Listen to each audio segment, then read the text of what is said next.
Hello, I'm John Hill, Director of the Detroit City Council Media Services Division, and today we're here on Nonprofit Spotlight, and we're going to take a look at one of the most fantastic nonprofits that we have here in the city of Detroit, Matrix Human Services. We're here with Dr. Wilson, and Dr. Wilson, thank you very much for joining us. It's truly my pleasure and an honor. Yeah, it's an honor for you to be here. Yes, thank you. We have been, I told you the story, but I'll tell it again for the audience. What connected us was a video that we were interviewing and going down and talking with a Michael Smith, who used to be over at the Ruther Library, and he gave me this video. And since we were working on other projects for City Council, I never really, looked at it, to be honest. You get those videos Yes. and you put them up. So I was cleaning off my desk, and I always kept the video because I knew it was something about it was going to be important. Put it in and was blown away. Thank you. And blown away by all the things that the Matrix Human Services is doing that I saw in that video, and then I went to your website and saw a lot more. But also, I was blown away that you took the time to do what is most important, and a lot of people aren't doing today, and that's involve the youth in your Yes. mission. So I want to ask you about how Matrix, started and everything, but let's start a little bit forward. And how did that video come about? Well, the video came about I needed a product to promote urban volunteerism because the research is crystal clear. Regardless of your age, your race, your economic status, people who volunteer do better socially, educationally, and economically. So good promotes wellness. Absolutely. So I don't know anything about making videos, nor did I have the capital. But I started on a campaign to create this video, and I worked with many partners, including the United Auto Workers, who provided a substantive grant to make the video come to fruition. And the video came to be, and it's been distributed all over the world. The website had hits from 5 continents. Right. And it just encourages people of all ages, races, ethnic backgrounds to get involved and do something. Yeah.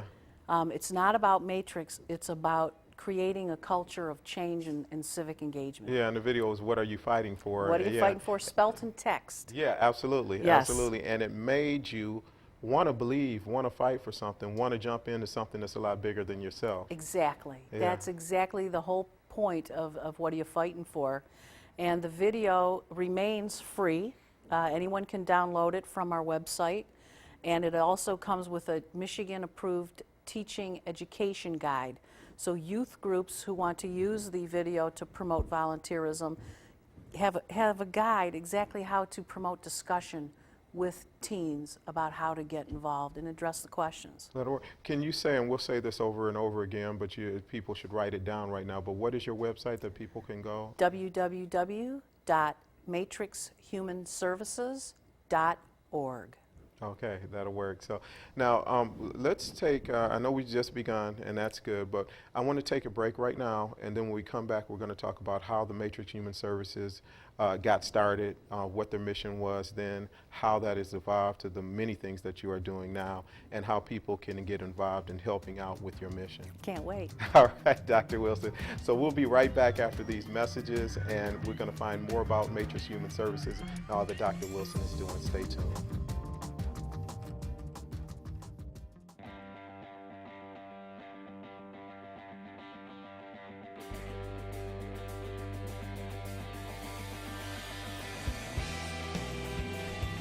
Our first team challenge is at Matrix Human Services Center in the Osborne neighborhood. We've been given the task of developing a community impact study to reflect on the value of the programs and services at the center to help them gain further support.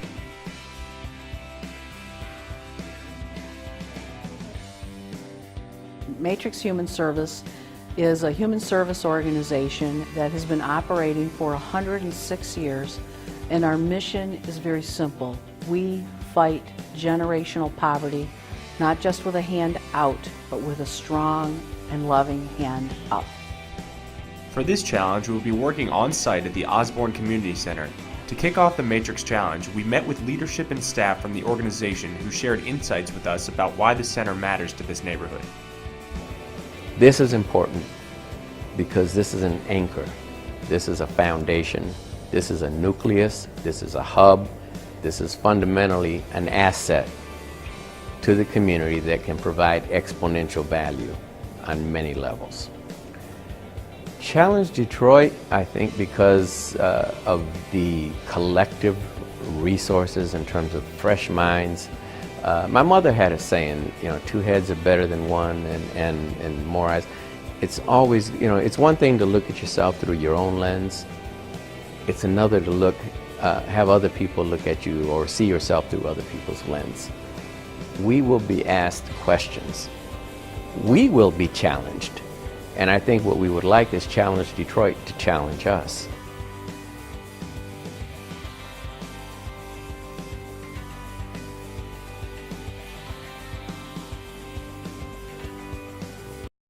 Thanks for staying with us. We're here with Dr. Wilson from the Matrix Human Services, or from Matrix Human Services, I should say.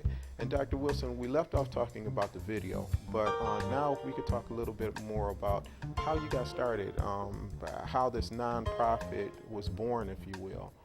Can you tell me a little bit about that? Absolutely. Matrix was born 106 years ago, right off of Jefferson Avenue. It was one of the first settlement houses in the country. And what they did was they provided education, shelter, referrals, and support for immigrants coming to this country who were coming here for work, for jobs during the Industrial Revolution. Over the course of the 106 years, the name has changed. It was originally the League of Catholic Women. Okay. It evolved. It is no longer a religious-based organization. I was going to ask you about that. Yeah. But 106 years later, our mission has not changed. We fight poverty. That'll work. What has changed is our vision. And our vision today is to create a national model that frames and treats poverty as a disease. And we've implemented this transition to success model across every one of the 17 Matrix programs here in the city of Detroit. And we're now taking it to healthcare. Well, you know, there's no better place for you to be. I mean, first of all, that's a powerful statement that poverty is a disease, and it is. It is. Yeah, you know, and a lot of people don't think that things that don't look at it as an attack on our mind, things that don't allow people to get where they want to go in life and to reach the places that they want to reach in life. They kind of blame the people, but they don't blame the things around that are causing that problem. Well, I have to tell you, in this day and age, it's more prevalent than I've seen in a very long time, this concept of poverty is a character flaw. Right. That if people just pick themselves up by their bootstraps, everything would be fine. Absolutely. It's certainly fodder for the political arenas. Yes, we hear it all. We'll hear it tonight. Unfortunately, Yeah. yes, we will. I frame poverty very differently. I frame it as a disease, and if you pick up any dictionary and you look up the word disease, you will find poverty meets that definition. And the reality is in the 6 years that I've been at Matrix, I have asked thousands of people of all ages, races, and colors, what's your dream? And not a single one has said, gee, I hope to be poor the rest of my life. Absolutely. No one has said, I hope to take the bus forever. Right. No one has said, I really like being hungry. But if you do not create a map that helps people find a logical process to break that cycle, what happens is in our system, it's siloed. Mm-hmm. Department of Human Services does their thing. Not-for-profits do their thing. Healthcare does their thing. But nobody creates that connective tissue to help a client move through a system. You combine that with a client might not be able to read, has no reliable transportation, right, has limited minutes on telephones. All of these things create barriers to accomplishing what any human being needs to do to move out of poverty. And our model, Transition to Success, we create a care plan. And CARE stands for Coordinating All Resources and Referrals Effectively. We don't do it all. We're not going to do it all. Right. But we will make sure that clients get to the right program and that when they get there, they're not hungry. And that when they get to that program, it's for a specific need that needs to be addressed. Right, and I guess actually that they're able to get to that program also. Well, teaching people how to use the bus system is a critical component of what we do. Because if no one teaches you, you just don't know. Now, speaking of, I mean, or to talk about some numbers, for people that don't know, because one of the things that I find is when you don't go through it, you take things for granted, and you don't think that there's a whole world of people out there that are suffering. What are the numbers on poverty in Detroit? Oh, the numbers in poverty in Detroit are absolutely staggering. Over 50% of our children are living at or below poverty levels. I believe the proportion for adults is over 40%. Wow.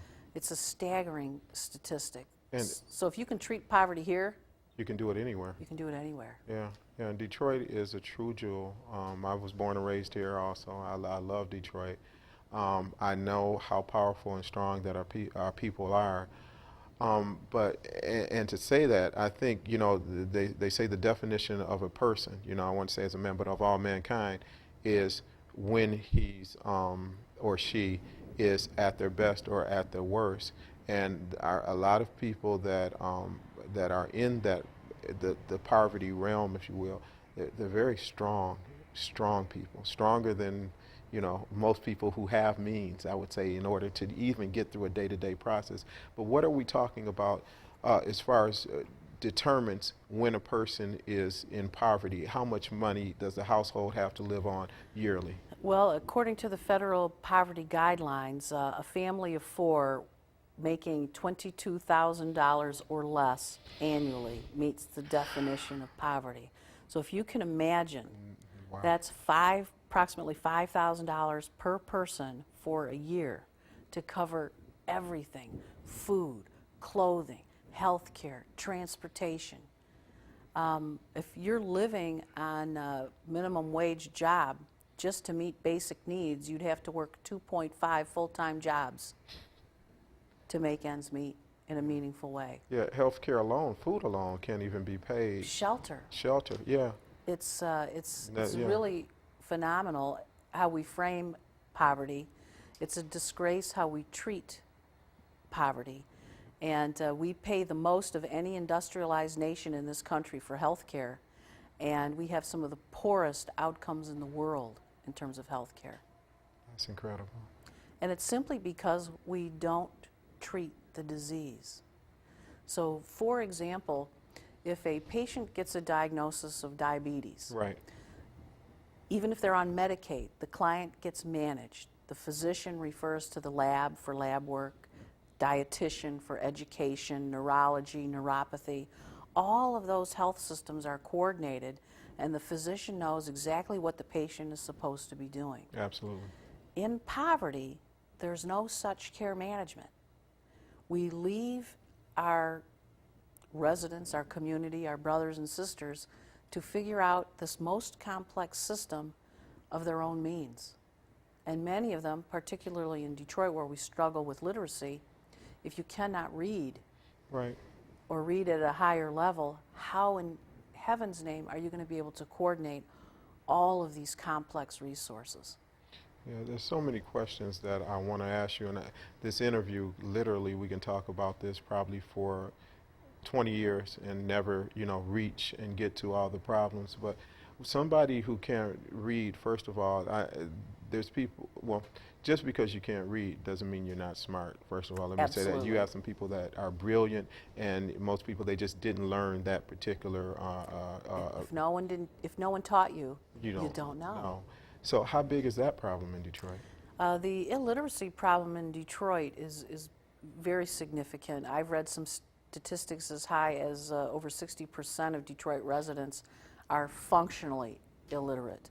And we can get you the sites for that research. What we're finding at Matrix is about approximately 6 out of 10 adults are having trouble reading. And 6 out of 10. 6 out of 10. That's astronomical. It is, it's huge. And that aligns with the graduation rates, et cetera. But the best news is regardless of these barriers, we have the resources in Detroit to treat these symptoms. That's what I was going to ask. We have excellent literacy programs. We have crews of volunteers that want to help. And Matrix is not in the business of doing everything, but we make sure that our clients get to those resources that are already paid for. Right. You're a bridge that leads people, Exactly. and kind of like a moving and a rotating bridge that will drop this person off here, this family off here, and these people off right here. Exactly. And a perfect example of that is our relationship with Gleaners. We are not in the food distribution business per se. We have great organizations in the city of Detroit that get all the food in, organize it. We didn't want to do that. We don't compete with our brothers and sisters. Right. We partner. So every Tuesday afternoon, the Gleaners truck comes to the Matrix Center in the Osborne neighborhood, one of the poorest urban neighborhoods in the country. And the clients know the truck is coming, and they meet in our sanctuary. And at that meeting, we teach something. Doesn't matter what it is. Right. It might be a tip on assertiveness, just a little nugget of something. They get a coupon, and once they have that coupon, they go to the truck and take whatever they want. Every Tuesday at the center, we distribute 5,000 pounds of fresh food and vegetables. Wow.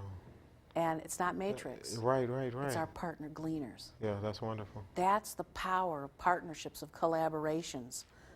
I wish that we can learn that as a city, and more people can learn that, because I mean, I believe that's the way, and I know that's the way that God designed it, and we're supposed to reach out to each other and connect instead of trying to take over this or that, if you will. And Here's the dynamic. You see, the not-for-profits, I come from healthcare. Okay. Not-for-profit is relatively new for me.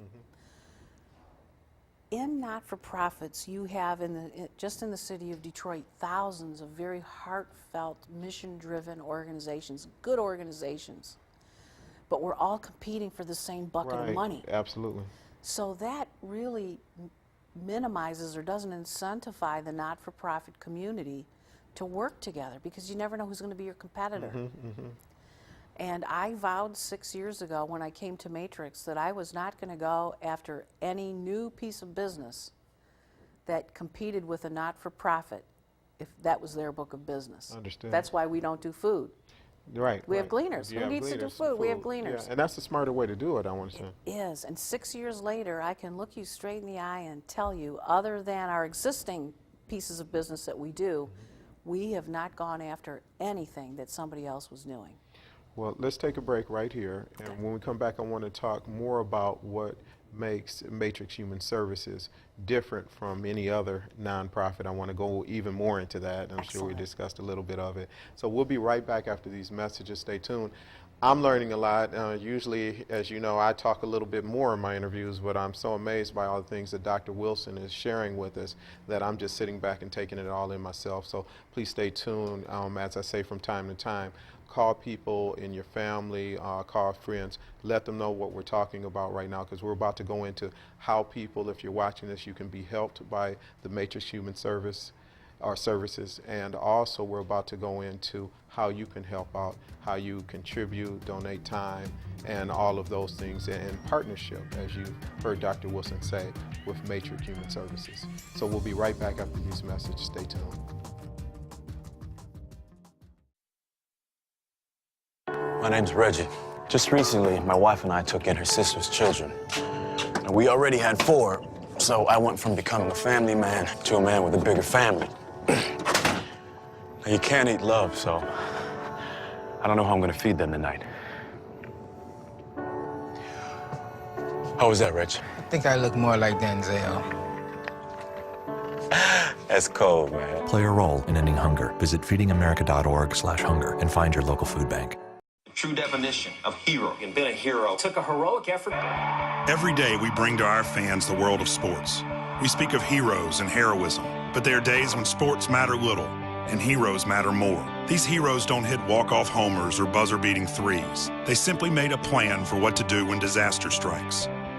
You never know when you might need to be the hero, because you never know if today is the day before a natural disaster. Prepare, plan, be a hero. Visit ready.gov. Thanks for staying with us. I'm John Hill, Director of Detroit City Council Media Services Department.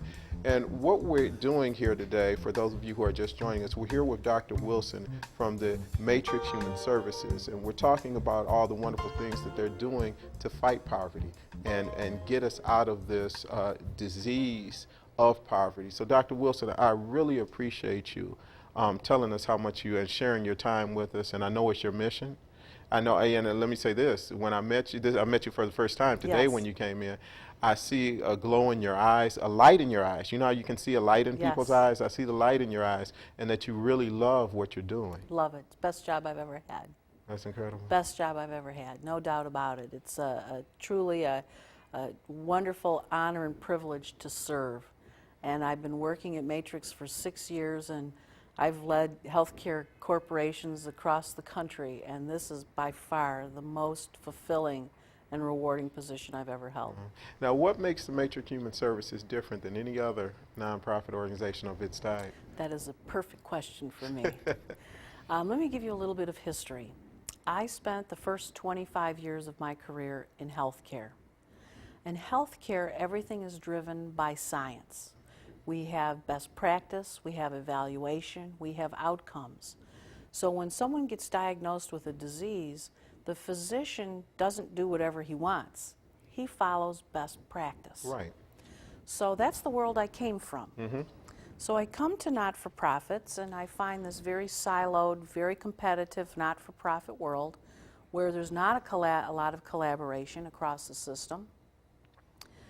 And I go to the internet for the best practice on poverty. And guess what? There isn't one. Really? There is no defined pathway that is consistent across our industry of what do you do with somebody who's poor? How do you help them? Okay, I don't want you to get off track, but why is that? What did you determine? Because you had to, the mind had to get to working at that point. My honest opinion isn't necessarily politically correct. Well, let's try to make it as correct as possible, but let's say it the way it is. Healthcare is funded in a far better path than human service. I believe, and this is just Marcella speaking, Understood. I believe human service as an industry has been led by primarily females. And as such has not demanded and dictated the necessary funding. We have allowed our industry to be competitive amongst ourselves. We take contracts that are not funded appropriately and then we try and make it work. We have to be constantly raising money to make ends meet. Can you imagine healthcare taking a contract where they couldn't even pay for the service and saying, oh yes, we love this contract? Wow. It doesn't work like that in Right. human service. It's a dysfunctional system of care. And I believe healthcare is the platform that can drive this disease model framework with human service. Absolutely. But if we integrate transition to success into healthcare, and we don't need any new money to do it, it's already there. And Medicaid is the largest, fastest growing health plan in our country. We can integrate transition to success into Head Start and Medicaid managed care with no new funding. And that will drive the improved outcomes and the best practice. When is America and when are people going to get that what's good for the whole and what's good for people who are suffering from poverty is going to actually help the whole, if you will, the nation? I don't understand why people don't get that. And that is what separates Matrix Human Services from any other human service organization in the country. What we are doing is correlating that when you treat the disease of poverty, the quality of health improves, the cost of care decreases. Makes sense. It makes sense. And with no new funding needed to implement the model, it's just waiting to get the legs on it, and we were very blessed with a grant from the Kellogg Foundation, and we're actively developing the curriculum to teach other organizations around the country how to implement this model, and it doesn't require funding. Wow. That's what separates Matrix from the rest of the country. And I'm very proud to share with you today and with your audience Blue Cross Blue Shield of Michigan Blue Complete product. It's a Medicaid product. They are integrating Transition to Success into their delivery system. They are the first health plan in the country to embrace this model to address the social determinants of health. They get it. That'll work, because I mean, to be honest with you, you hear so many, I mean, you hear good things about Blue Cross, but sometimes you hear bad things about Blue Cross, that they're that they are trying to take and not trying to give. But I hear from you right now that they are actually working out a program that helps people greatly. Well, I have to tell you, in the 6 years I've been at Matrix, Blue Cross Blue Shield of Michigan and Blue Care Network have been outstanding partners in care with us. And when I presented the model to the Blue Complete CEO, Nancy Wanchek, she understood it the moment I presented it. And it was She got it. She got it. And now Blue Care Network gets it. And we're creating this delivery system where we'll be implementing this model on site at physician offices. That's how much they get it.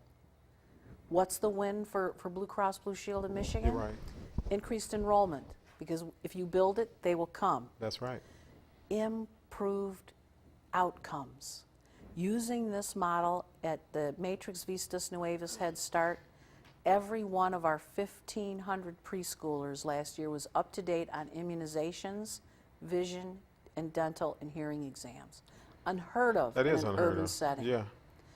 Blue Cross Blue Shield of Michigan gets that, and the other health plans are going to be I'm sure lining up. one has to stand out, and the rest do follow. Because it's money, it speaks. Right, right. I can improve your quality using this model, your outcomes, and drive down your costs. If you can increase your client Enrollment? base, yeah, then you can increase your revenue.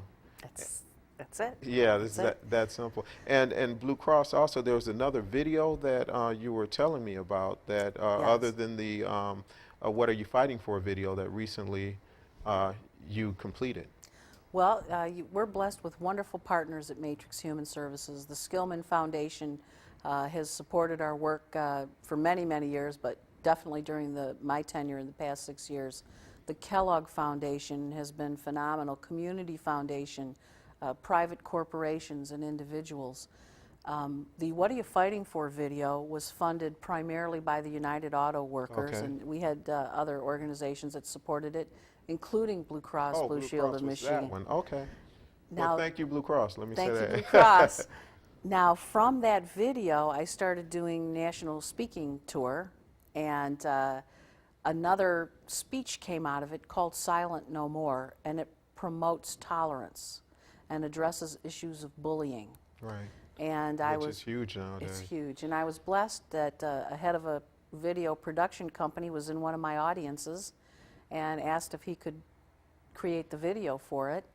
And that video should be coming out in the next 3 months. Well, we And look, it's called Silent No More. and it's just mainly about bullying and not bullying, stopping the bullying. What bullying is it? It actually documents the ugly history of intolerance in our country, and then does the frame that this is how it was then, and then I ramp it right up against what's happening today with issues of bullying and intolerance and hatred. And then the theme is nothing's changed in all of these years, and that if indeed you want to make a difference, when you see it, when you hear it, when you feel it, don't stand silent. Speak out against it. That's awesome. So when you see someone getting bullied or you hear an inappropriate joke, don't be quiet. Right. Say, this is not acceptable. Because by being silent, we're inferring agreement. Absolutely. There was something, and we have to go into a break here, but something that we were talking about people, what do they call it when ratting out, or they call it something nowadays, and I can't believe I don't remember what it is, but when somebody tells on somebody for doing something wrong, from bullying to breaking in somebody's house, but what they don't realize is, what is that word? Do you know what I'm talking about? It's that squealing, squealing, or one of our cameramen, I see a signal to you. What do you call it, Leslie? Snitching. That's snitching. Yeah, snitching. And the problem that people don't equate is what you just said. You're not a part of their crime. So you're telling on or their act of intolerance. So you are trying to make a wrong right. It's different if you're in on it and you're part of the bullying or part of the intolerance or part of the crime. But when somebody does something wrong, people need to be their brother's keeper, if you will, and call them on it. So I'm glad. Call them on it. Yeah. Stand up. Be silent no more. And you'll be surprised if one person stands up. Interesting thing that happened to me, and we're going to go right into break, but I just thought about this when you said that you know, be silent no more. I was driving down 6 Mile about 4 or 5 years ago, turning onto the Lodge Freeway, and saw a gentleman about to jump off from the bridge off onto the freeway. And so I pulled over, and I noticed a bunch of people just looking at him. They wouldn't want to. So I couldn't do that. I walked over to him, and he's a bigger fella than me. I didn't know what kind of state he was in, but I kind of grabbed him slowly and said, "Brother, you don't have to do this. Come on, brother." And he let me pull him back. And when I started doing that, everybody ran from across the street, and they all pulled him off together. So what you said, stand up, be silent no more. If one stands, the rest will. It's true. It creates momentum. We're witnessing it every day, and we're empowering people of all ages, all colors, all ethnicities. Hate in any form, intolerance in any form is not acceptable. Amen. And when you stand silent, you're inferring agreement. Amen. And it's the only way to change this tragic and ugly history in our country. Right. Yeah, well, we've got to do that. Let's take a break. When I come back, I want to talk to you about housing situation that you were telling me about, how you help people with the landlords and things. So we'll be right back after these messages with more from Matrix Human Services, and we'll talk about this walk that's coming up soon. Take care and stay tuned. How you doing? My name's Steve. My family's lived in this neighborhood for years. Recently, things got so tight, we had to go to our local food bank for help. I lost a lot of sleep worrying about what the neighbors might think. That is until I saw them there, too. How'd I do, Steve? A little stiff. You could have done a little better. What? Come on. You know, I have an Academy Award. Yeah, but not for playing me. Play a role in ending hunger. Visit feedingamerica.org and find your local food bank. Thanks for staying with us. We're here with Dr. Wilson from Matrix Human Services. We've been talking about some incredible things that Matrix Human Services does, and also some of the problems that are afflicting Detroit. Volunteerism is at the core of what we do at Matrix. Anybody who wishes to get involved, volunteer, contribute. We like the contributions, but more than just the contributions, we really want engagement. We want involvement. Helping others is more than just writing a check. It's getting engaged. Don't get me wrong, we love checks. Right, absolutely. But there's an energy. This is more about a movement than it is about raising money. It's about creating an awareness that poverty is not a character flaw. Poverty is a disease that requires treatment that is long overdue in this country. Amen to that. Yes. Well, Dr. Wilson, I want to thank you for coming out today. My pleasure. Really, no, it was my pleasure. And an honor. Yeah, it's been an honor. True honor. Thank you so much. And I hope that maybe in about a couple months you can come back and join us again, tell us the success of the walk, some of the different programs or things that Matrix may be doing in the near future. I would embrace it. All right, that'll work. Because we just skim the surface with all that you do and all that you connect. It's a great city, and the people in this city, I've worked all over the country. There's no place like Detroit. No place. Yeah. It really is not, and people don't believe that. But one thing that that you just did, and it's true about the city, is when people are giving up hope on the city, you and your organization provide them with hope. And all we need is that hope to go ahead and reach over and get over the mountain. You know, it's real interesting. Our biggest base of volunteers are the clients that we serve. amazes me too that in times of struggle, people unite. It's true. Yeah, and I just wish, and I say this to our viewing audience, the key is to be able to unite and give when you aren't going through struggle, to have that same heart of compassion that you have in times of devastation.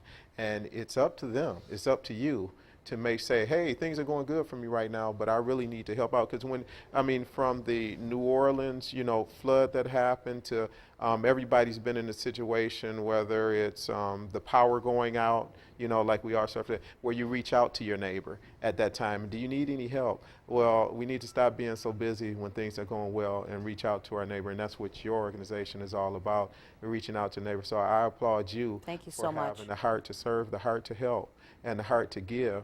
And when things are going, okay for you, but you just have that heart. And so thank you very much, Dr. Wilson. It's my pleasure. Thank you so much. And thank you for joining us with Nonprofit Spotlight. And we look forward to seeing you in the future on many more of these shows where we're telling you, well, I shouldn't say telling you, it's enlightening you about all the positive things that are going on in the city of Detroit. If you want to get in touch with Dr. Wilson with Detroit Human Matrix, right now on the screen, we have all the information to contact her. So I say to you, may God be with you. May you reach out and help your neighbor, help your friend, help your family. May you help someone today and help someone tomorrow. Take care and God bless.